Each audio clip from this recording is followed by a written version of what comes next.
It's pretty late, burning the midnight oil, but it's been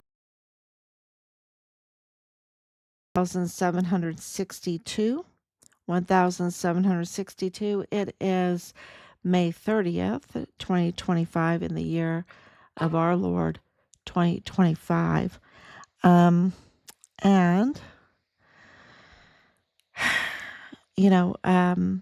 I go through this every day. Richard was forcibly removed from his barracks room on Fort Bliss, and his life was ended. And this was organized crime, y'all. It was absolute organized crime, and the cover-up is an organized crime. The retaliation before, because he went through severe and continuous retaliation for being a witness for President Trump, really, for President Trump's administration. That's what was going on here. We are a MAGA family, and Richard was not compromised, and he was a distinguished honor graduate for his cycle and basic training and AIT. He got a $500 award for that. Guidon bearer, fastest runner in his unit. He was not from El Paso. He wasn't raised or groomed in the criminal trafficking network, where many in the unit, well, I shouldn't say many, but that there were HR is part of this, okay?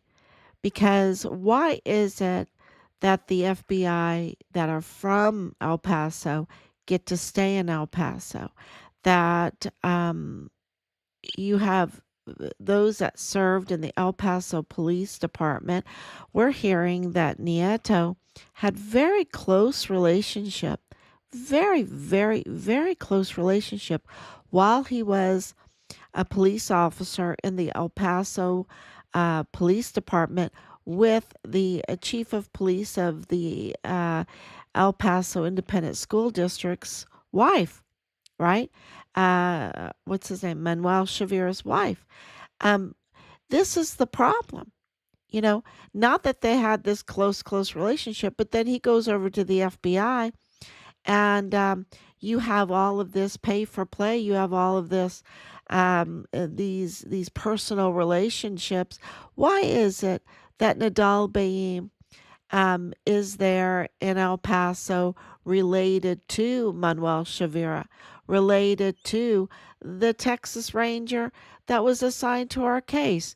And here he is interfering with the case, impersonating an FBI agent, and giving this information, ordering Richard's flyer to be taken down off of Windows, his missing persons flyer, ordering it off, saying that, the search is over with. Richard has been found. He's dead. And his remains, partial remains, were found in Juarez, Mexico. And they're looking in 5 more locations for it. And he's related to Manuel Chavira, the chief of police of El Paso Independent School District. And Nidal Baem is related to Texas Ranger that was assigned, the very Texas Ranger assigned to our case, not Richard's case, our case. We have a case there. Gustavo Sanchez. And then he's related to Richard's chain of command, the G3 of the 32nd ADCOM. Richard was 32nd ADCOM, Bradford Bugado. And then they're related, Sanchez and Chavira, they're related to Willie Moya. Really? Willie Moya, who was executed, and Arturo Alba, who has connections with KTSM, with connections with David Candelara, KTSM, and, media, and he was executed in Texas. Where was he executed? I don't think it was New Mexico. He was arrested in New Mexico, executed in El Paso, I believe so. Um, so I don't think he was in Juarez at the time, but they go back and forth and they have these visas, and that's why you have Marco Rubio leading the investigation into this mess, because it's the State Department. Because we called the State Department and our connection after we got the information from Nidal Baem. Less than an hour after he had went in there, we had gotten the CCTV footage and talked to the people that were in the store and the cashier that he was talking to, and videotaped her witness statement. And so absolutely, uh, we called the State Department if the FBI was looking in Juarez, Mexico for our son's remains and that our son was dead. And the State Department told us yes. Told us yes. And we turned all of that in. Um, the, and do not, and there's so much more, because there's the LLCs. Don't forget Nidal Baem. It's very connected to the Hart family. Um, Nidal Baem is a Palestinian arms dealer working through Western Frontier Trading. The LLCs are a big deal. The car LLCs are a big deal because of Richard's vehicle. We knew that they were fudging to us. You can't, at the, you pick your what you want to battle at the beginning when there's this much corruption. And what we wanted is, where was our son? Who cares about everything else? All of that can be replaced. Where is our son? And we absolutely knew that they were lying to us about our son's vehicle. And there was a lot of questions, and I just said, we'll have to go along with their narrative until we figure out what the truth is, right? What the truth is. And now we know that it was not the truth. But if you can't trust the CID, because the CID is the one that was informing us about our son's vehicle and about his phone, and and about his computer, about his game, his television and game, and that. I mean, there's just a lot of tampering in this case, a lot of tampering with evidence, including CCTV footage on Fort Bliss. We know that, but also, there's so much tampering, so much interference, so much obstruction, and it's all documented. We have, you know, 1,762 days, that we've been documenting all of this with videos, with paperwork, with screenshots, with the FOIA reports, with witness testimony, everything. And you can't change who you're related to. And Nidal Baem is related to Manuel Chavira and Gustavo Sanchez. Okay, he's related to them, closely related to them. And, and they were targeting, Nidal Baem was targeting our son's case. And so this is really important for everyone to know. And the connection with Moya and Arturo Alba and Danae Katzen, who also had Richard's credit cards after he was murdered and targeted our family, is related to Rosa Maria Valdez Garcia. They all seem to be related. Look at the Mayellas. So the Mayellas, are they related to the Chaviras? Do they have some kind of business, some kind of LLC that connects them all together? It wouldn't be surprising, would it? It wouldn't be surprising. And so today's big information that we addressed was this broadcasting by these two FBI agents, right?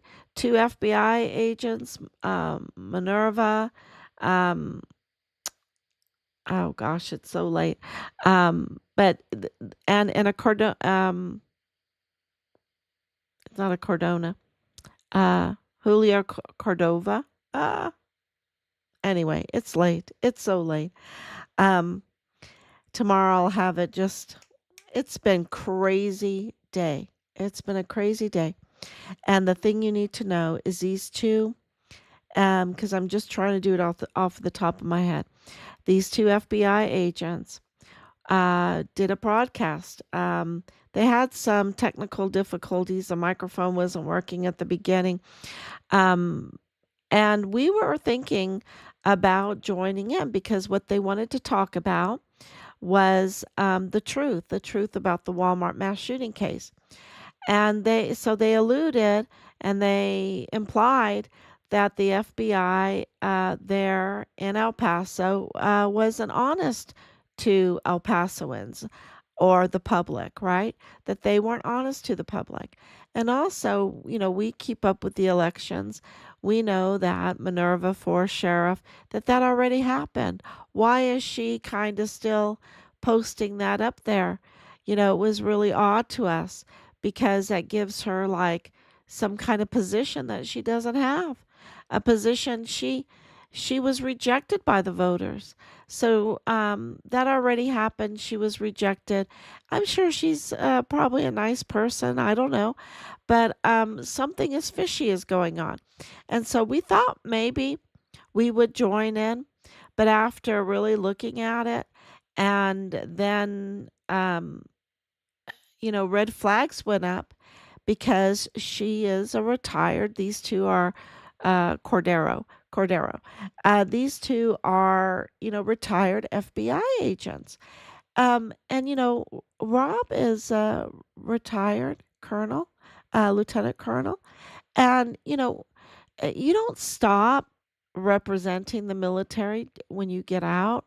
Um, but for FBI agents, they have regulations, right? They have regulations because you're dealing with law enforcement, right? So even as a retired FBI agent, you're regulated. You are absolutely regulated. You can't just do whatever you want, right? You have to protect the reputation of the FBI, and their mission in the United States. You know, uh, so red flags really went up, and we did look it up, and you can look it up too. Was what they're doing violating FBI regulations for retired FBI agents? And we got a whole list of yeses because uh, we have law enforcement friends. We have uh, we have FBI friends. And so they absolutely were like, no, something is really fishy here. Something is really fishy. They can't just go do that because the federal case has not been released to the public yet. So, this was really wrong. And so, we decided not to take part in that because it doesn't seem to be legal. It doesn't seem to be right. So, yeah, so anyone that watched it on Instagram, I believe it was on Instagram, this discussion about the truth about the Walmart mass shooting case, maybe you can uh, give us some highlights. But it looked like they were trying to profit off of the Walmart mass shooting case. Maybe some political gain there or something. Something. But there is a lot of red flags, so we decided not to take part in that. Also, so that, I mean, how much breaking news do you need? That is such huge breaking news about Nidal Baem being related to Manuel Chavira, the chief of police for the El Paso Independent School District, and the very Texas Ranger that was assigned to our case, Gustavo Sanchez. who is related to cartel operatives, two of them in which that they were executed. Okay. And also then connected to Luis Rene Diaz, who was whatever, like you don't have some good people in El Paso, you have to choose an indicted cartel linked person to manage the prosecuting office that who has a criminal record. Something is very fishy there too. So, it's been a very, very busy day because we're linking Julio Cordero's case, and his background, his vast amount of knowledge that he has left us, um, with his prior investigations, Operation Poison Pawn, and then there was other operations that are a wealth of knowledge for us about El Paso and the criminal organized crime cartel linked network that has just grand theft larceny of El Pasoans in so many ways, and so we're looking at those, and it is very interesting that you have the name Briones. Briones is Delia Briones, the county clerk, with the 2028 stamp on James Montoya's tampered statement of officer, his anti-bribery promise that um, he failed to file on time and properly and everything, and we called him out for it. And then all of a sudden, there was this tampered document with the 2028 stamp. I'm sorry, 2028 hasn't even happened yet. That's sometime in the future. And that was Delia Briones, who I believe I've talked to on the phone. I think, about FitFam. I talked to her about FitFam, I think so, on the phone. And I'm sure she's, didn't give me any problems, was very helpful. But something is very, very fishy with this 2028 stamp. And her sister in law, Dolores Briones. So that's in Julio Cordero's Poison Ponds, Operation Poison Ponds. It's very, very interesting. And so I posted it up um, because it absolutely connects to Richard's case and what's happening with the accountability. Because so many of you, and I want to thank you so much, are demanding accountability in Richard's case. They're demanding accountability because they want their county back. They want their community back. They are sick and tired of this criminal trafficking and all of the shoddy construction contracts for, pay for play or something. Um, that investigation needs to happen because you have El Paso ISD alone being in $23 million in deficit. No wonder Hanani wants to put her foot on the brakes and say, no, we need to close down these schools. We need to get this all under control. So she's just doing right now the responsible thing. And we know there's a lot of feelings and emotions with this. But I want to tell you, we have inside, behind the scenes information because of the ongoing and active investigations that are happening with the El Paso ISD. So that's why you will see a lot of political shuffling right now because there are ongoing and active investigations going on behind the scenes at the El Paso ISD, and they're in debt. $23 million in debt. It's a lot of money. And when people are in debt, people are not too nice. They're just not too nice. Try being in debt. It's not too nice. And then when you get out of debt, it's like, woo, I'm a different person. I'm a much nicer person. I'm a much I'm a giver now. Um, so, getting out of debt makes you a much nicer person. Um, so you can see that this board is just, I don't know, they they don't understand what it takes, I guess, what it will have to take to get the deficit under control. And you see that in Texas history, the scandals with the contracts and everything to do with the El Paso ISD. There's just a lot of scandals, and it's just so easy, right? It's so easy because everybody wants to do good for our children, right? And then um, criminal network or working people can take advantage of that situation. So, yeah, this is all of the information that's coming to us from so many sources, and we're so appreciative for all your tips, for all your insider views. Absolutely. So, thank you so much. I will let you go.